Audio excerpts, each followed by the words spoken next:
Hey, what's up everybody? It's JayViper here, and the Game Awards officially have all their nominations out. There's a lot of drama, of course, as we knew it would happen, but there's also some surprise snubs that I completely agree with, and I love to see it, but I actually can't believe it happened. On top of that, everyone, including me, is mad about DLC, and we're going to get to that right after you like, subscribe, and hit that notification bell. JayViper is awesome. He's so good looking. He's got the crown in all.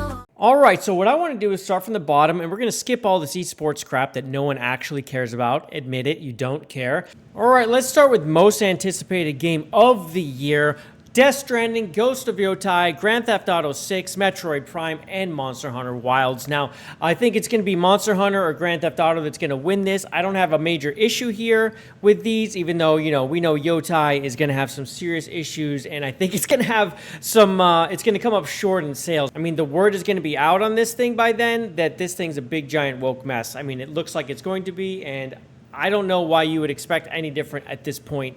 The more we know, the more we find out. But I think, you know, if you're USA, you're looking Grand Theft Auto, and if you're Asia, you're looking Monster Hunter Wilds. I mean, it's just going to see which one wins out on this one. The other three are not really worth mentioning compared to those two, although well-deserved of being in this position. The one thing I will say that's missing here is, of course, Assassin's Creed Shadows is not here. Now, that might be because when this list was made was before that actually got moved to next year, but obviously it is missing from this list, and that has to hurt a little bit. Best Adaptation, Arcane, Fallout, Knuckles, Yakuza, and Larry Croft over here. We all know that the joke here is this one right here. No one liked this show. This show's awful. The user reviews are bad. I mean, this is just a joke. If they're going to do this again for any reason, I mean, they have to make Lara look like Lara and not Larry. Best multiplayer, of course, Call of Duty's on here, Helldivers, Mario Party, Tekken, Warhammer.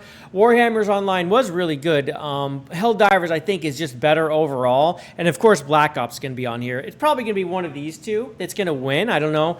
You let me know if any of these are great. I haven't played these two, so I can't speak on them. Best sports and racing game, we got F1 24, EA Sports FC, NBA 2K25, Top Spin, and WWE. Now, NBA has a pretty cool mode on there where you can make your character and then you do 3v3 tournaments. I think that is really, really big right now, and that's really pushing it, and people are enjoying it. It's also one of these things where you spend money to upgrade your player at a decent speed, otherwise you'll never get up there. People are putting hundreds of dollars into their characters. So, I mean, EA, again, has found a huge way to make money, and I mean, that's pretty much what people are doing. Missing from this list, of course, is Madden and NCAA, which is surprising that NCAA is not there, but both those games aren't that great, let's be honest. And I actually played Madden the other day online with a friend, and that was absolutely horrendous. It ran like shit. Best Sim and Strategy, Age of Mythology, Retold, Frostpunk.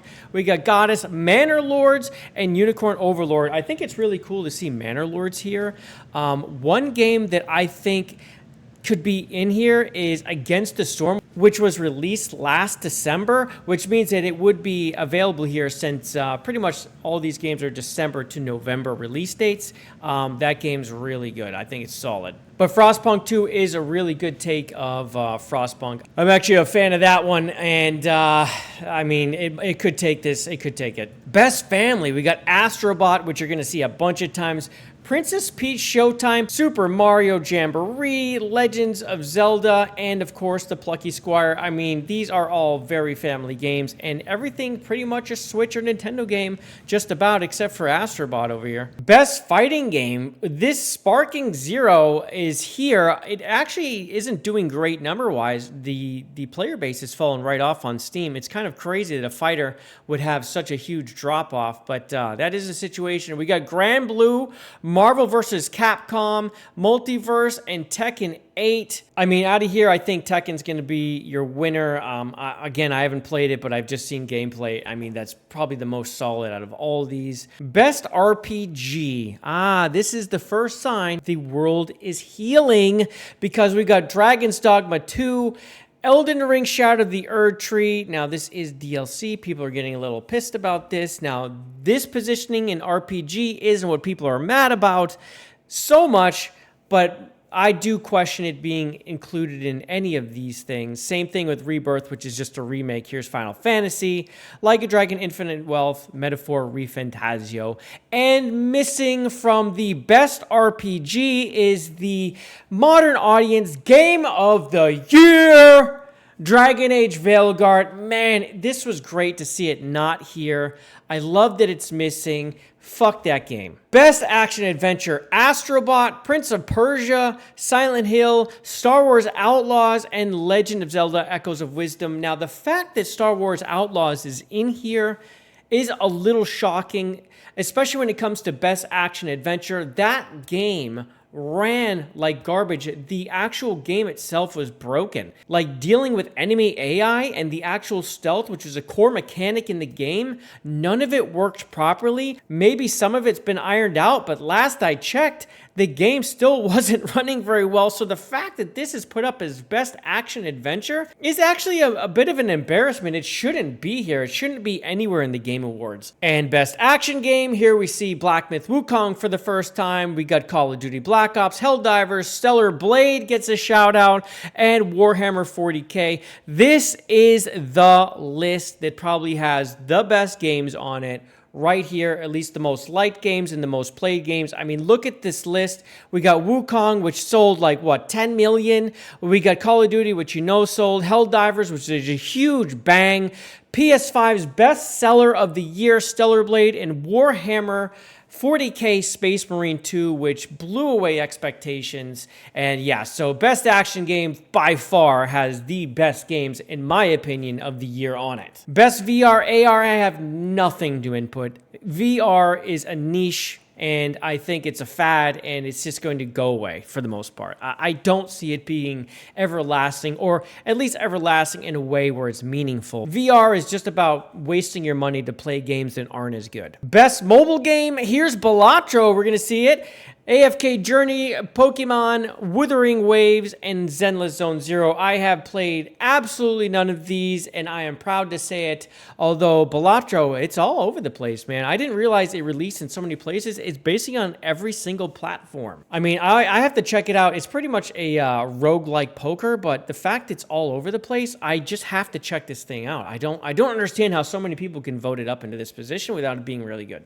Best debut indie game, Animal Well, Balatro, Manor Lords, Pacific Drive, The Plucky Squire. For me, Manor Lords really does shine here.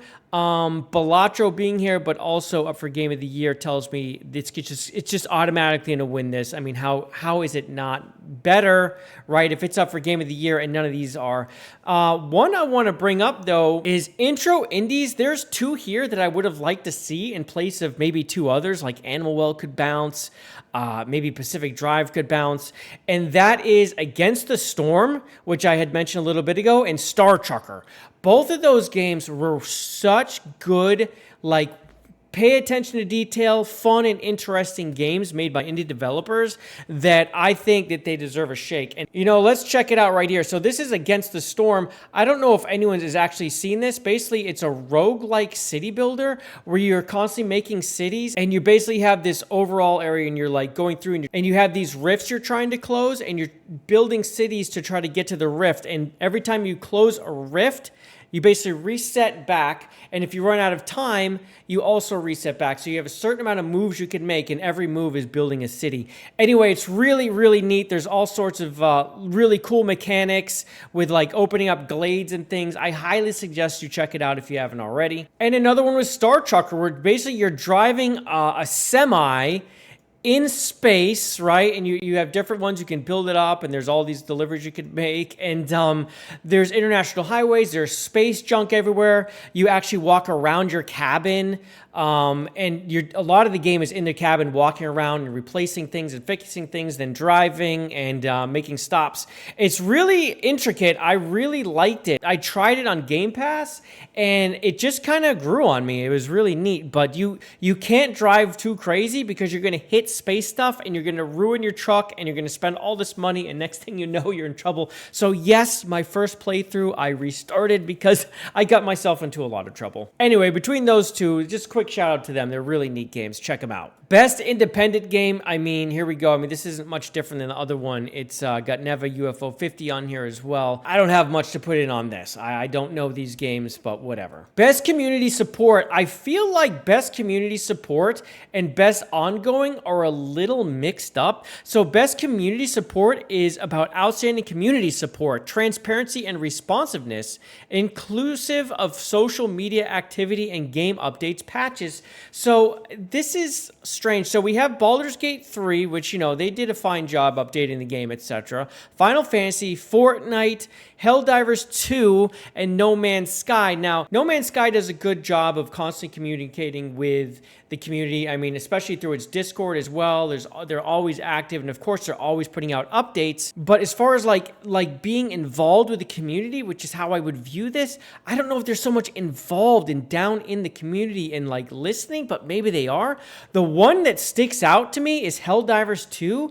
It does not belong here. There is nothing but contempt from that community team to the players that it just should absolutely not be here. Yes, it gets updates, but again, when it comes to community support, Helldivers 2 should not be on best community support. Where it should be is right here in best ongoing, where, yeah, it's constantly getting updates. And as you see, it's here. And the one missing here is No Man's Sky, where that should be here. Rainbow Six should be here. So one game that I don't think it gets enough attention in best community support or really anything is Hunt Showdown, my friends. Hunt Showdown is constantly supporting the game. It has incredible free updates and it never gets mentioned. And I think its community support and working with the actual, like, it's great at updates, it's great at listening to the audience. I mean, that game is getting largely overlooked, and I do believe it needs to start getting mentioned a little more seriously because when it comes to a live service game, that I think is one of the best standards you can set. Hunt Showdown is absolutely phenomenal the way they do things with the is absolutely phenomenal the way they work with the community and do updates. I believe so. Diablo is made for that, where it is made to constantly get updates and seasons. Same thing with Fortnite. Diablo being here is strange to me because the way it's made is it has to be constantly updated. In fact, its second season was such a disaster that should just exclude it completely because they clearly were doing a bad job for a while. I guess they've done better with their newest season, but I mean, get out of here with this. So between these two, best community support and best ongoing, I feel like that should be combined into one. There's no need for two awards for nearly the same thing. Especially when it looks like they conflated what's inside the groups. Games for impact. Oh, so seen. Oh, these are the games of scene. They are woke and seen. Thought-provoking game with a pro-social meaning or message. Oh my goodness. I mean, this is the Virtue Signal group right here. I mean, we got Closer, The Distance, Indica, Neva, Life is Strange Double Exposure, which, by the way, was nominated before it was ever even released, Senwa Saga Hellblade 2, and Tales of Kinzera Zhao, the game about throwing spears. Now, the one here that doesn't belong is Hellblade 2, and let me explain why. It doesn't come close to doing the job of Hellblade 1. In fact, the game is almost not a game. You're pretty much just on rails the entire time, and it's a walking simulator. And then every once in a while, you have to hit QuickTime events. The game itself insists upon itself the entire time, but I guess really Games for Impact, that's your job? But it doesn't do a very good job compared to the first Hellblade, I don't think. But the one missing here is Veilgaurd and what it has done inside that. I mean, it clearly pushes hard for trans and non-binary and gender pronouns, etc. I mean, that game is built on it.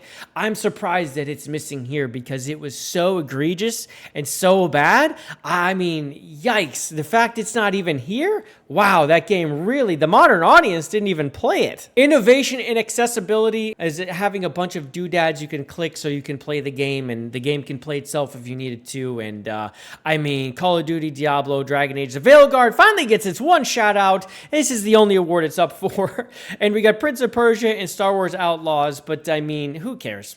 But when it comes to this category, so many games are just chock full of accessibility now, especially when it's built in like Outlaws, where you couldn't even turn off the yellow paint. It was everywhere. There was no way you couldn't know where to go in that game. I couldn't stand it. It actually made me sick to my stomach in one playthrough. There was so much yellow paint. Best performance. Now, do you notice what I noticed? We got one guy and 4 women, and one of them is Humberly Gonzalez, who played Kay Vess in Star Wars Outlaws. Probably one of the worst voice acted games I've seen in a while. I don't know if it was the direction or the voice acting, but I don't think it should matter because it was so bad that I have no idea why she's here. Obviously, the game developers didn't even like her because they made sure that Kay Vess looked nothing like her. My only guess is they hated her. I mean, what else am I supposed to feel when they actually use face capturing and then they make the model look completely different, and then you go play the game and the voice acting is absolutely horrible? Outside of that, I think she should be gone. We got Brianna White over here, Hannah Tell. I mean, I haven't seen these, played these. Melina Jurgensen, who does a fine job over there with Senwa. I mean, but that game is basically a movie. This is well-deserved, even though I think the game wasn't that great. Now, I think there's someone missing from this, and that is Clive Standen, who played Titus in Space Marine 2. He did such a phenomenal job with Titus.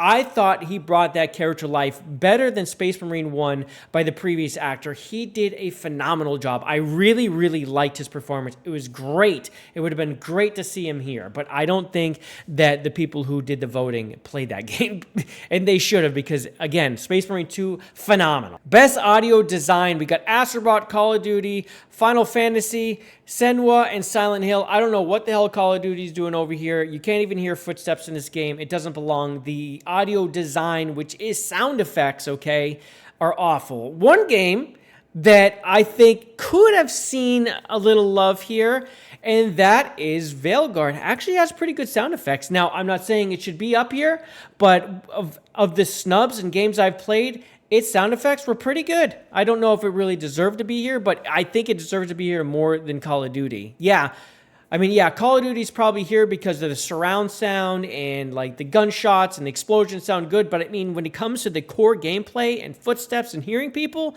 it's not very good. And I think that's too important to overlook. Best score and music. Now we've got Astrobot, Final Fantasy, Metaphor, Silent Hill, and Stellar Blade. Stellar Blade with another little shout out here. Great. But missing, again, is Veilgaurd, which is a little surprised because the original score and music, I mean, we're talking Hans Zimmer is involved, folks. The fact that he got snubbed out of a game award is surprising. I mean, he is a huge musician. I mean, hello? I mean, the music was good in Veilgaurd, although I didn't feel like it fit that well. But at least the music itself alone was very good. So, again, surprising omission here. Again, I mean, they hated Veilgaurd or they didn't play it. And I think that's becoming very clear. I mean, granted, I played Veilgaurd. It's fucking terrible. And don't play it, even if it's on sale for $20. Don't ever get it. Best art direction, Astrobot, Black Myth Wukong, Elden Ring, again a DLC, Metaphor, and Neva. Who knows who's going to win this one, but I will say that the Black Myth Wukong art and direction in that game is so good. Like, I thought it really just brings you right into the game. It was phenomenal. Obviously, Elden Ring does a good job, but again, this is DLC. I don't think it should be in consideration here. I don't think it's right, even though, yeah, it's a big expansion. It was a great expansion. It's DLC, though. It's still DLC. Astrobots was really cute, but again, very simplistic. This is kind of a weird place for it to be, although it's art direction, I guess, but it seemed overly simple to me to be included here. Best narrative. Oh, where's Veilgaurd? Not here. Final Fantasy Rebirth, Like a Dragon Infinite, Metaphor, Senwa, and Silent Hill 2. Silent Hill, again, a remake. It's kind of like odd to give it this when they didn't write it, but whatever. Best game direction, Astrobot, Balatro, Black Myth. We got DLC over here with Elden Ring again, and a remake in Final Fantasy and Metaphor. And you know what? While we're at it, let's look at Game of the Year because it's the exact same list, which I find incredibly lazy by those who actually voted here. I mean, they pretty much just voted for the same things. I get it, but at the same time, you would think something else would be added to Game of the Year. or direction or something, somewhere something would be different. Again, this is the lazy modern audience, people like IGN and Kind of Funny Games, and those people are voting. And so, I mean, what do we really expect from these types of people? But again, the one true king of the modern audience is missing from here and only has the one pitiful nomination, and that is Dragon Age Veilgaurd, completely missing from Game of the Year. So overall, I think they did a pretty good job with the Game Awards, although including DLC and having that last minute announcement where they were going to include DLC, I thought was really shady, and there's no reason for it. The only reason I can see for them including it is the fact that they do not want Wukong to win, and I feel like including a From Software title will split that vote up a bit. But at least Wukong got its proper nomination. It deserves to be there. It deserves to win. A game that I think is missing is Space Marine 2 and of course Stellar Blade from Game of the Year list. Those two belong to be there. More than DLC and remakes, let's be honest. I don't feel like there's any reason for a remake to be there. And yes, again, Erdtree, great, but when you go play Shadow of the Erdtree and when you look at your time spent playing it, does it go towards Shadow of the Erdtree or does it go towards Elden Ring? You tell me which one you're actually playing, because it's not Erdtree, it is in fact Elden Ring. DLC should have its own category. I truly feel that's the case. We can get rid of one of those redundant community awards and we can have a DLC category. So, and maybe even a remake category, because I don't think any of those really deserve to be here. Remakes, remasters, I don't know if those really deserve it. Tell me what you think in the comments below of the list. What do you think about my take on everything? And if you like the video, don't forget to like it and then subscribe to the channel and hit that notification bell so I can see you on the next one. I'll catch you later. Love you, mean, and peace. Bye, everybody. He's owning every game.